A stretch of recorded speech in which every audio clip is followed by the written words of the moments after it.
Hey, deserving listeners, 90 Day Fiancé. My name is Dr. Kirk Honda. I'm a therapist and a professor. Since this is Psychology in Seattle, which is a psychology YouTube channel, everything I say may contain triggering material. You should get to know your own triggers, obviously, and if you hear certain cues that a certain topic is coming up that might trigger your PTSD, obviously you'll want to stop watching, skip ahead, talk to your therapist about it before you watch. Let's watch. The biggest issue for me is that Angela doesn't trust me. She accuses me of flirting with women, yet she still talks to Billy. What are you trying to achieve by coming in for counseling? We've been married for 2 years. Yay! You'll sometimes hear me say, I wonder why they're there. And it is a problem with therapists. They don't necessarily ask this question. It's really important, especially in the beginning, to ask clearly, okay, it's one of the very first questions. What do you want to get out of this? And then, okay, what do you want to get out of this? Now, some clients have a hard time articulating what they want, and that's okay. But you need to explore it, and that question needs to be answered, because you cannot help someone unless you know what they want help with, right? It'd be like you pull your car into an auto mechanic shop and you just get out of the car and walk away. You have to tell them, like, there's this problem or there's this problem. And now for some people, they might say, like, well, can't you just figure it out? And I would hear that sometimes. Clients would say, very rarely, but they would say, well, you're the doctor, you figure it out. And I'm like, well, I could throw out some ideas, but I certainly can't determine the treatment goal that you want to work on. Like, this is something that you have to ask me for. Now, I don't know if Angela wants to be there, though, right? So sometimes you have to account for that as well. You could ask Michael and he'd say, well, I want this to get done. And you turn to her and she's like, well, I'm only here because he wants me to be here. Then there's different ways of dealing with that, but sometimes you can kind of roll with that and figure, well, maybe I'll win Angela over and she'll eventually come forward with a treatment goal. But sometimes you just want to say, okay, well, let's, because it would be valid. So say Angela says that, and then I were to say something like, well, so it's important that therapy be voluntary, you know, unless it's court mandated. It's not like that. I don't take clients like that anyway, but I need everyone to ask me for help in a way that they want help from me.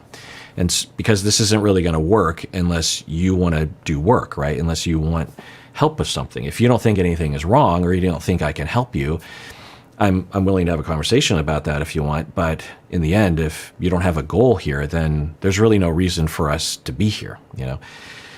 And so I might throw that out there. And then if I get continual pushback from the individual, just like, well, I'm only here because he wanted to be, I think therapy is stupid and I might try to be diplomatic, say, well, you know, sometimes it's like that. You know, there's things that you can work on. Would you like to work on that? No, I'm just here because he's here now, but go ahead, do it. I'll participate. Go ahead. I might say, well, I don't think this is going to be worth it. You know, I respect that you don't want to be here entirely, you know, but I think I'd be wasting your money and your time, and frankly my time as well, if I continue to go down this road and try to help you with something that you don't want help with, right? Which is totally fine. That is your call to make. I don't even know your issue yet because I don't even know your situation. So why don't we adjourn now? The two of you can go home, talk about it.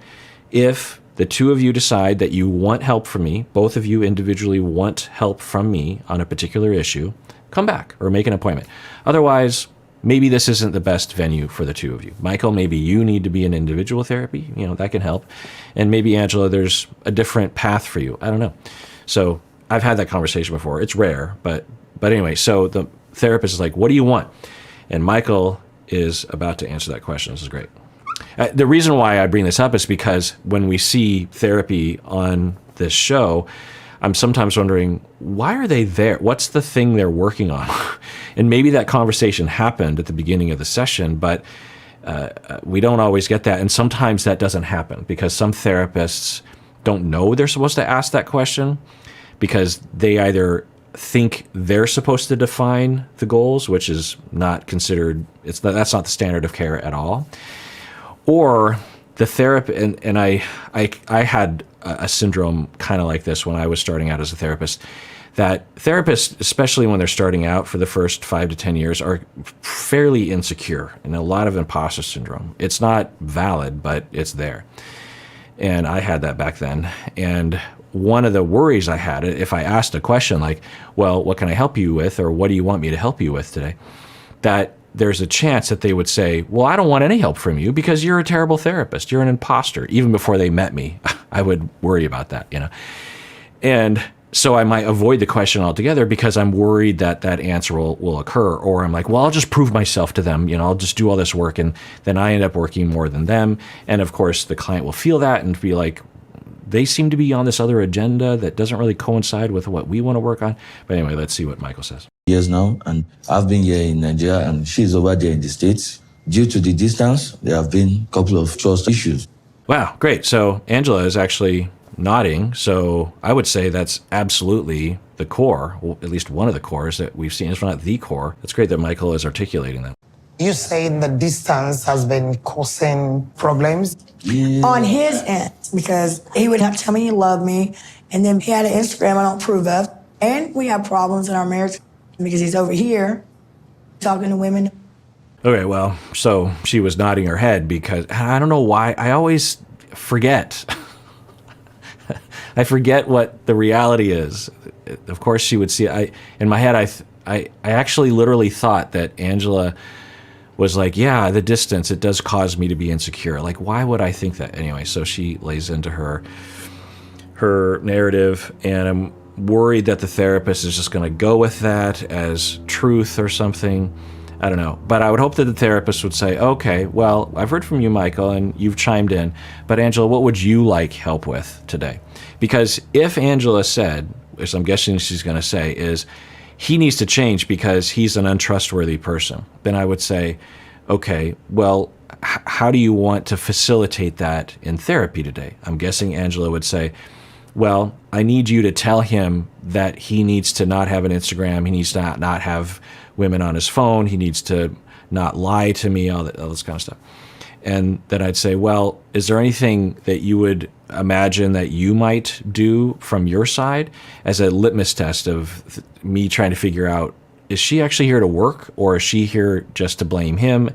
Now, that doesn't mean I necessarily terminate. I can work with that sometimes. It might, if I feel like there's an inroad there and I can, maybe even 15 sessions in, I can eventually get to the part that I'm wanting to get to around Angela looking at her own behavior.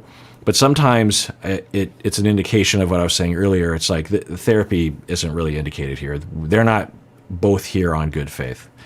So hopefully the therapist will ask Angela that as a way of testing out if Angela is there for the right reasons. He does devious stuff. I mean, he's let me down. How does that make you feel? Really unloved. Like, It was a great question. It's a very cliche question for therapists to ask, but it's a wonderful, the reason why it's a cliche, it's because it's a wonderful question. How does it make you feel? She even did a hand gesture. I'll do that sometimes too, because if I say, how does it make you feel, that won't prompt people to go to their core and to their body, which is where our emotions come from. To, how does that make you feel? Sometimes if I get a very cognitive answer, I'll be like, how does it make you feel inside in your body? How does it make you feel? Just really emphasizing, let's talk about your emotions. There are a lot of reasons for this, but there are people that have never talked or acknowledged their emotional state. Cultural reasons, family reasons, all sorts of reasons, trauma reasons. So you have to start from the beginning. And until you know that they know how they feel, you can't really move forward. But it's a great question because she's getting these attacks for him. He's like this, he's like this. And the therapist is like, well, how does it make you feel? Because the what that directs Angela to is to the emotion instead of this hostile attack. She's sort of ramping up. It gets her to focus on inside. And then if she were to say, well, it scares me or it hurts my feelings or something like that, then the therapist can attend to that. Then she can actually get Michael to attend to that emotion instead of her attacking. She's just saying, I'm hurt and I'm scared. He tends to that, therapist tends to that. And then Angela can learn, through experience, I don't have to attack to get my needs met. I can actually just talk about my fears and my hurt. you're really cruel, Michael. I'm not. I'm not. Well, everything I'm saying you didn't do? Bull. See? Don't lie to this, our counselor. Go on and say the way it is. The last 3 months, at one point, I was so, should I say, frustrated. I was just so tired of everything. Like, we've been waiting for the past 2 years. So you take it out on your wife. Watching this, even for myself, but I'm reminding myself not to do this, it would be tempting to hope that they would get to the bottom of the matter in this session. Given what we know about Angela, that is not going to happen. I can almost guarantee you that's not going to happen. At the very best, we'd get Angela to that mode where she thinks she's the victim and she's crying, which is upsetting to watch. But it's tempting to look at it that way. And I think they're going to go to one session, she's going to go back to the States, and that'll be that. So, because I was like, I hope they get to the bottom. I'm like, no. Given their scenario, the best thing you can do is get them to like therapy and to come back and to validate both of them, give them hope. So that's all we can really hope for. And that's what I tell my trainees. They'll see the problem. Like, what do I do? And I'll be like, look, listen, reflect, ask questions, get to know, make them comfortable, give them hope. You're not going to fix the problem. You probably won't even know what the problem is by the end of the first session, but you can lay the groundwork. Let me finish. And I'd like to just encourage you that when one person is speaking, you listen to the other person. Great. So just having a very diplomatic ground rule, just like when one person's talking, we'll listen. In other words, don't interrupt, right? That's, goes both ways. This is great. I really like what's happening so far. If you don't communicate, mistrust will step in. So they should learn to express themselves without having a reservation. There should be no secret between them. That's a good thing in marriage. Well, all what she said was right. Now, what do you think you can do to gain her trust? Okay, they edited that clearly, but he says everything that she said was right. And we think, based on what we've seen on the show, that everything she said is not right, or at the very least, it's not nearly the whole story. So is he just doing that to appease her? What's happening? And then the therapist will hear that. Now, if she's a good therapist, which I assume she is, she's not going to assume that whatever conceptualization or impression she has at the beginning is going to be the one she'll land on over time. And really, the way that he said that was a pretty big red flag of something going on there. It's not usual that clients will just say, yeah, everything she said is 100% true, period. Like, it's not usually what people will say. This is a red flag of like, sounds like you're just saying that, or you're trying to please her or something. But anyway, this is okay to go towards him. Is how are you going to gain her trust back? All right. Now, if he says, well, I need to not talk with any women, I need to not have women friends, even just in my contacts, I need to not have an Instagram page, then maybe that will be an indication. I need to give up any kind of hope that this one session is, even if this therapist is the best therapist on the planet, it's not like this is going to fix anything. But I keep kind of falling into that trap of just like, well, maybe it'll get. Yeah. Be straightforward with her. Be open. Now, having said that, is there anything you think you ought to have told your spouse that you have not said? Nothing really. Nothing. You haven't cheated on me. No. Are you sure, Michael? Of course not. No, I will tell you. Okay, so this could be a good start. If this was one of 50 sessions or more, then this would be okay. This would be a good start, and maybe this would be helpful to engineer a conversation like this so Angela goes, okay, that felt good. It felt reassuring. It was in line with my narrative that he's to blame, and we're good. So it would be a good first session, and then you would be able to go down a road where eventually you're able to have things be talking about Angela's issues.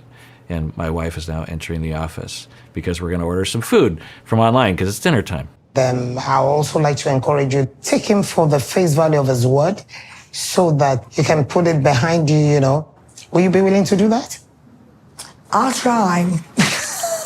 Yeah, it's not a bad start, like I said, but it is, that's not it's a style thing. That's not what I would say, because the chance that people can just make a decision to trust is not likely to happen. So I would say, well, let's figure out what's going on, what sort of trust issues are happening, why they're happening, how we can account for them, that kind of thing. Just telling Angela, like, you just need to trust him, she's not going to do that, of course. But it's not a bad way to start, right? Because you could say, let's start from here, and then in the next 100 sessions, we'll explore that in various different ways. Do you have anything to say to him either?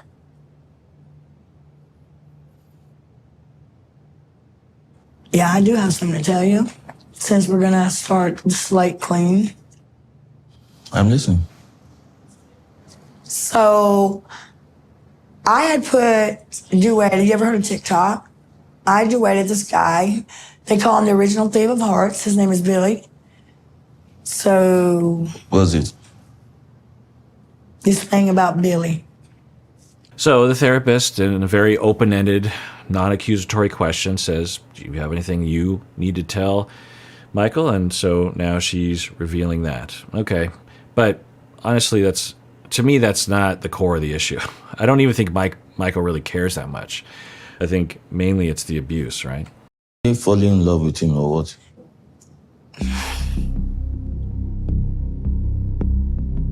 It started out to get attention from you, and it didn't work. It backfired. Wow. Just imagine that you would admit that, and that makes sense to you. That's okay to say. I mean, is Angela saying I'm ridiculous for doing that? I'm a 12-year-old for doing that? I don't even think most 12-year-olds would do that. I flirted with someone online because I was trying to get attention from you. What? So then she says it backfired. He asked, I don't know if you caught that, but he asked, are you in love with him? And she hesitated, at least the way they edited it. So she's saying that she is in love with him? Now, I have to say, this is not me as a therapist, but as a citizen, I don't know. I hate to say this, but I wish Michael could just date other people, maybe even other Americans, maybe even other white Americans from Florida. I can't imagine it would be worse than this. I'm not there. I'm not behind the scenes. I don't know the love and affection that they have, of course, but as a citizen, that's what I'm hoping for. I keep thinking that'll happen, but then of course it never does. And that's okay. They don't have to do anything on my account, but so I have this citizen hope that she will say, I'm in love with someone else. And then he'll be like, well, I guess that's the end of the relationship. But I don't even think he would leave for that. But let's watch. You ignoring me. At that time, I developed a crush on Billy.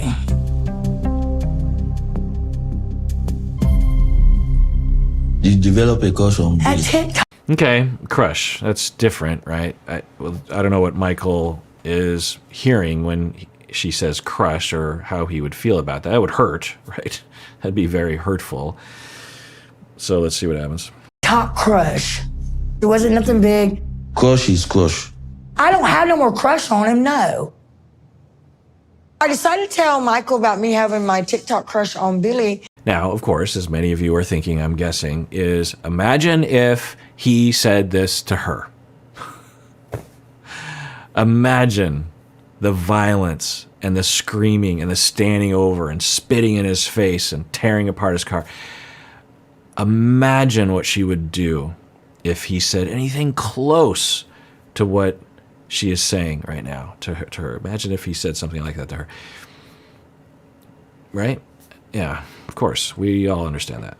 Because we're both going to continue to move forward, we both need to come clean. And I just wanted to let him know, I'm truthful. See, it's not hard telling the truth. It might be uncomfortable, but it's not hard. This is what I'm trying to show you in front of our counselor. You don't think about the consequences when you do your actions to me. You don't understand. You did some shit. Wow. Right. So she feels safe enough to admit that she developed a crush, and it's right back to, but this is all your fault. And everyone needs to understand that, mainly you, Michael. I didn't do anything wrong. You did something wrong, and I just reacted normally. Wow. Wow. Lady Michael, and in the process, you about lost me because I'm lonely as you. But unlike your mother ass, I'm honest, point blank. She's honest, point blank. You haven't said anything about it until now, so you lied by omission for months. Yeah. Proper. And now, if Angela goes to Canada, it's gonna be bad because I'm afraid of losing her to another man. No. You are not going anywhere. I feel you should give her credit for coming out to tell you. Okay, they edit this. God knows what really happened in the therapy session, but the way it made it look, the way it was edited, is she says, I'm going to Canada to see Billy, and I have a crush on him, and I want to help. Why does she need to go there? He has a kidney issue. What in the world would she do to help him by traveling to Canada? And they say Canada like it's just this, there's a lot of places in Canada, but I think they usually try to not be specific because they don't want to dox people, I think. Anyway, so they just say Canada. Sort of like the way with Asuelu and Kalani when they were saying, we're going to Washington, when they were going to, I think, Vancouver, Washington, and Portland, Oregon. Like, no one says, we're going to Washington. You say the town you're going to. Anyway, so anyway, unless it's a state that, anyway, point is that, so she's saying she's going to do that, and he says, you're not going anywhere.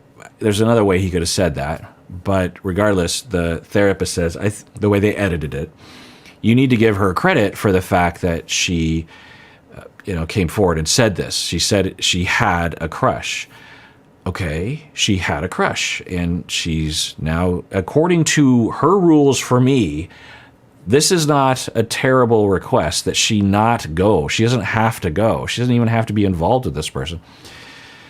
But the therapist seemingly trying to pressure him to allow her to go, which, I wouldn't, it's not my style. I wouldn't not pressure, it's up to them how they decide how to do this. It's more the fundamentals of their trust and their reactivity and self-awareness that I'm concerned about. I don't necessarily care as a therapist if Angela goes or not. Just said she had a crush.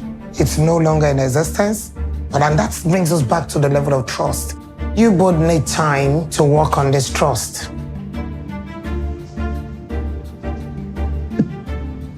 I should just let go of everything. Sometimes I feel that way. I get depressed. Yeah. It's the way it's edited, so that's all I can go off of. But the way that it's edited, and we know the session was probably an hour, I don't know. They only showed us 3 minutes of it, so it's heavily edited, of course.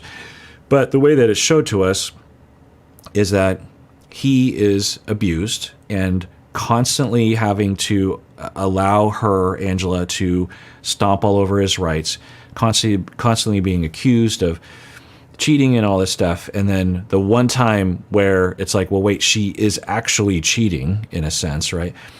And I'm like, no, you can't go. In the same way that I can't have an Instagram, I can't even have women friends as contacts, even if I don't even communicate with them anymore.